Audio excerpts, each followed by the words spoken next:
वजीराबाद के जो एमएलए हैं और यहाँ की जो पार्षद हैं वो कह रहे हैं कि 2 कौड़ी के लोग यहाँ पे रहते हैं, ऐसे ही कंप्लेंट करते रहते हैं। बताया जाता है एकदम, आपको बोलते हैं पत्रकारों को, ये 2 कौड़ी के पत्रकारों को बुला के यहाँ पे जो वीडियो वायरल करते हो आप हमारी, ये 2 कौड़ी के पत्रकार ही अब दिखाएंगे आपको। दिलीप पांडे जी कान खोल के सुन लेना, अब आपको वजीराबाद से एक भी वोट नहीं मिलेगा।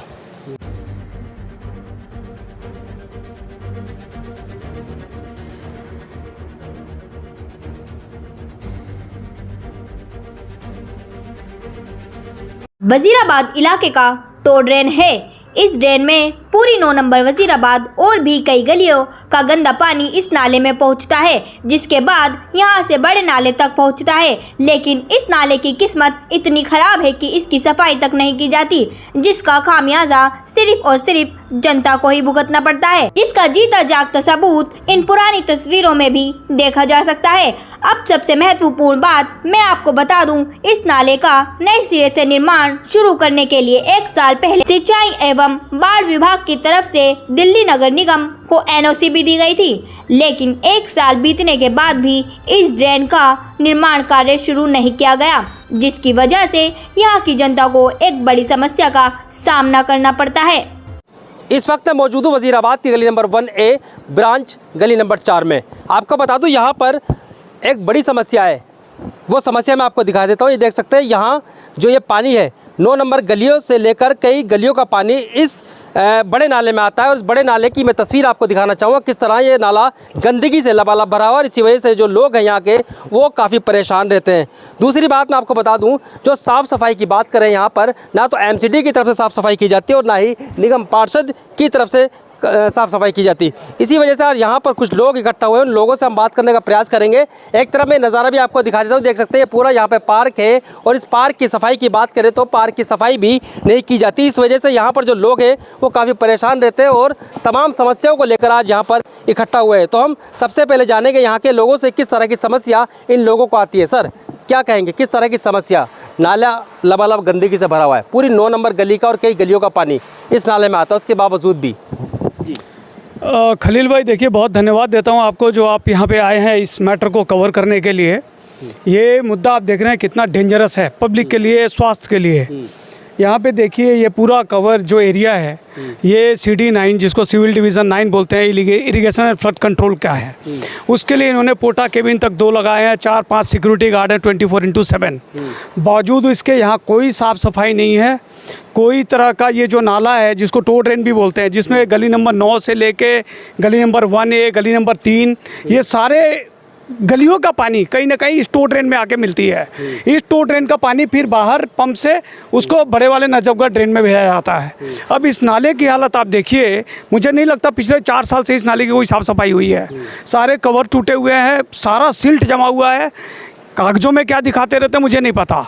इसके अलावा आप देखिए यहाँ पे नहीं, एक जानकारी और हमारे पास मैं आपको बता दूं कि इस नाले के निर्माण के लिए भी एनओसी फ्लड विभाग की तरफ से दी गई है।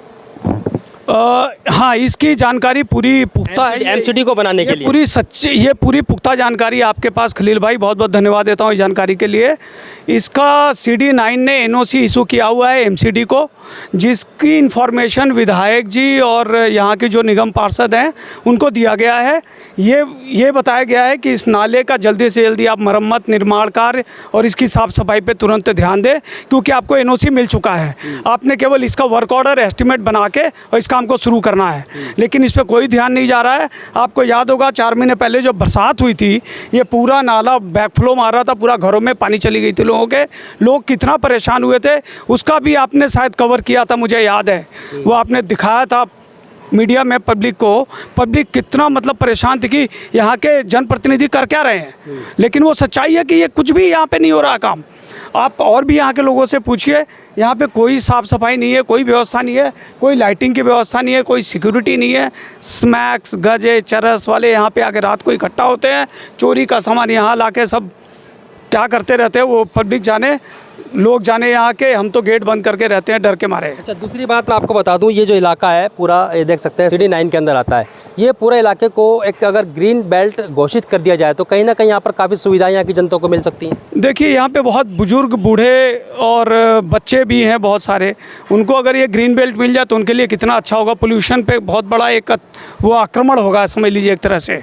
जैसे दिल्ली सरकार का हमेशा ये रहता है, योजना प्लानिंग रहती है कि हम बहुत जगह पे ग्रीन बेल्ट बनाएंगे, लोगों को सहूलियत देंगे, पोल्यूशन कम होगा उससे।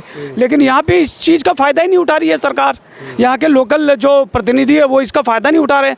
इतना बड़ा ज़मीन देखिए, अगर इसको ग्रीन बेल्ट में डेवलप कर दे, यहाँ पर अगर फॉरेस्ट भी कर दे, पौधे कर दे, प्लांटेशन कर दे, ये एरिया स्वर्ग हो जाएगा यहाँ के लोगों के लिए। कम से कम 10,000 लोग इस जगह का फ़ायदा उठा सकते हैं। चलिए, बहुत बड़ी बात, इस इलाके को ग्रीन बेल्ट में अगर घोषित कर दिया जाए तो काफ़ी लोगों को सुविधा मिल पाएंगी। और सबसे बड़ी बात मैं आपको बता दूं, जिस नाले को निर्माण करने के लिए फ्लड कंट्रोल ने NOC MCD को दी है, 1 साल बीतने के बाद भी उस नाले को अभी तक उसका जो निर्माण है वो शुरू नहीं किया गया। ये एक बड़ी बात है। तो आपको बता दूं, कुछ महिलाएं भी यहाँ पर, उनसे भी हम बात करने का प्रयास करें किस तरह की समस्याएं उनको होती हैं। मैडम, किस तरह की समस्याएं होती हैं? सर, यहाँ बहुत समस्या है। ये नाले के कारण बहुत ज़्यादा गंदगी हो रही है। हमारा घर बिल्कुल इस गेट के पास है, हमें बहुत ज़्यादा यहाँ से बदबू भी आती है। और ये इमरजेंसी का हमारा रास्ता है, कभी हमें ये उधर से नहीं कोई रास्ता मिलता तो हम इधर से निकलते हैं। यहाँ चर्च, गांजा सब कुछ लोग चलते हैं। हमारा औरतों का निकलना बहुत मुश्किल हो जाता है यहाँ से। वो गंदी गंदी नज़रों से भी देखते हैं। और 2 गार्ड हैं, उनके लिए भी बहुत परेशानी है। इतना पानी भर गया था, वो बेचारों ने फिर भी आके पंप चलाते रहे हैं। उनके लिए भी परेशानी है, बीमारियाँ चल रही हैं। और इतनी ज़्यादा गंदगी हो रही है, MCD वालों को कंप्लेंट करते हैं। और ये जो कुत्ते मर जाते हैं उन बीमारियों से भरे, उनको हमने सबने कंप्लेंट करी, वो नहीं आते। वो कुत्ते भी मरे हुए यहाँ फेंकते हैं। इतनी बदबू, इतनी गंदगी है यहाँ पे कि जीना मुश्किल हो रहा है। क्या सोच के वोट दिया था निगम पार्षद ने? सोच के यही दिया था, साफ़ सफाई होगी, हमारे लोगों को सुविधाएं मिलेंगी कि अच्छा, हम भी अच्छा फील करेंगे। लेकिन जब ये पार्क की शुरुआत हुई है कि पार्क बनेगा, उससे पहले ज़्यादा सफाई थी यहाँ पे। अब तो जब से ये पास हुआ उससे तब से तो ज़्यादा गंदगी हो चुकी है। हम लोगों का जीना जो है बहुत मुश्किल हो रहा है यहाँ पे। महिलाएं भी तमाम परेशान है गंदगी को लेकर भी। दूसरी बात, बड़ी बात मैं आपको बता दूं, जो क्राइम की घटना यहाँ पर होती है उनसे महिलाओं को बड़ा डर लगता है, क्योंकि यहाँ पर जो तमाम परेशानियाँ बनी हुई है इनको लेकर ये लोग काफ़ी परेशान है। तो कुछ महिला और भी हैं, उनसे बात करेंगे। मैडम, किस तरह की समस्या होती है? सर, बहुत ज़्यादा ही है यहाँ पे। गंदगी तो इतनी है कि हम आम इंसान तो रह नहीं सकता। बच्चों के लिए तो बिल्कुल भी नहीं है कि बच्चे यहाँ पे कहीं खेल ले या कुछ भी, मतलब बिल्कुल भी नहीं है। मतलब हम 4-5 साल से यहाँ यही देख रहे हैं कि यहाँ पे गंदगी मतलब डबल से भी डबल हो गई है। पहले तो फिर भी कुछ सफाई थी, पर अब तो बिल्कुल भी नहीं है। तो अभी क्या चाहते हैं आप? हम तो यही चाहते हैं कि जैसे हमने वोट सोचा था कि सरकार हमारे साथ सपोर्ट करेगी, तब हम भी आगे वो उनको सपोर्ट करें। मतलब हमारी जैसे सुविधाएं हैं हमें दें, सफाई के बारे में ध्यान रखें। क्योंकि देखो आगे आगे ये कमर्शियल एरिया हो रहा है, तो हम भी यही चाहते हैं कि यहाँ पे सफाई का पूरा ध्यान दिया जाए। वजीराबाद के जो MLA हैं और यहाँ की जो पार्षद हैं वो कह रहे हैं कि 2 कौड़ी के लोग यहाँ पे रहते हैं, ऐसे ही कंप्लेंट करते रहते हैं। अगर हम 2 कौड़ी के लोग हैं तो हम ही वोट दे के इनको जिताते हैं। जब वोट लेने आते तो बहुत जल्दी हाथ जोड़ के वोट लेते हैं। तो वैसे इनको आम पब्लिक का कुछ पता नहीं है कि यहाँ के क्या हो रहा है। अब 2 कौड़ी के लोग अभी भी वोट लेने आएंगे, फिर 2 कौड़ी के लोग इनको बताएंगे। देखिए कितनी बड़ी बात, 2 कौड़ी के लोग यहाँ बताए जा रहे हैं वजीराबाद इलाके के। ये बहुत बड़ी बात है, क्योंकि वोट लेने का जब समय होता है तो हाथ जोड़कर लोगों के घर पहुँचते हैं, लेकिन जीतने के बाद उन्हीं लोगों को 2 कौड़ी का बताया जाता है। तो कुछ बुजुर्ग भी हमारे साथ हैं, उनसे भी बात करेंगे बार हम। सर, किस तरह की समस्या होती है और क्या चाहते हैं आप? यहाँ देखो, ये गंदगी बहुत है यहाँ पे। और हम पार्क बन रहा था, हमने कहा चलो रिटायर्ड हो गए, यहाँ पार्क में बैठेंगे, थोड़ा टाइम बिताएंगे। लेकिन यहाँ पार्क है और गंदगी ज़्यादा होगी जी पहले से। तो क्या चाहते हैं अभी आप? पार्क और निर्माण हो, सब काम अच्छा हो, सब लोगों को सुविधा मिले बस। चलिए, तो कुछ यूथ भी हमारे साथ हैं, उनसे बात करेंगे। सर, कितनी समस्या होती है, क्या आप? सर, समस्या ही जैसा कि आपने सुन लिया, लेडीज़ को सुन लीजिए। अभी हमारे पांडे जी ने बताया, समस्या ही है, सारी समस्या। मैं तो सहमत हूँ इनकी बातों से। अब और शेष बोलने के लिए कुछ है नहीं। पांडे जी, दिलीप पांडे जी हमारे जो कोई फंक्शन होता है यहाँ वो अटेंड करते हैं, कभी ज़मीन पे उतरते ही नहीं, कभी देखते ही नहीं ज़मीन की हालत। देखो क्या है, आप देख लीजिए वहाँ से लेकर वहाँ तक क्या हालत है इसकी। आम आदमी रह सकता है इसमें। तो जो विधायक है या निगम पार्षद हैं वो कभी यहाँ का दौरा करते हैं? कभी नहीं देखा मैंने तो 4 साल में, एक बार भी नहीं। हाँ, मैंने उनको जन्माष्टमी के फंक्शन में जरूर देखा था। अच्छा जी। और जीतने से पहले जो दौरे थे उनके बहुत थे, हाथ जोड़ के आते थे। हाँ, पूरी रैलियाँ निकालते हैं, उस टाइम तो पूरी टोली आती है उनकी।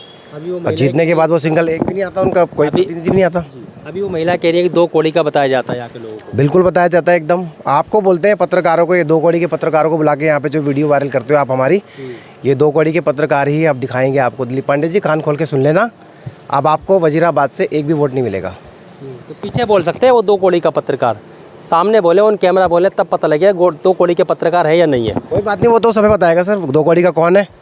जब वोट मांगते हैं तो हम 2 कौड़ी के हो जाते हैं, जब वोट मांगते हैं तो हम 100 कौड़ी के हैं, उसके बाद हम 2 कौड़ी के हो जाते हैं। चलिए, बहुत बड़ी बात। इनका ये कहना है कि वो लोगों को भी 2 कौड़ी का बताते हैं, और बल्कि जो पत्रकार हैं, जो लोकल लेवल पर जो मीडिया का वर्क करते हैं, उनको भी 2 कौड़ी का बताते हैं। लेकिन कहीं ना कहीं ये जो समस्या यहाँ के लोगों को बनी हुई है, ये बहुत ही दुर्भाग्यपूर्ण है, और इसका समाधान जो यहाँ के जनप्रतिनिधि है, जो यहाँ का प्रशासन है, उसको जल्द से जल्द करना चाहिए। दिल्ली से Khalil Ansari, JKS TV news.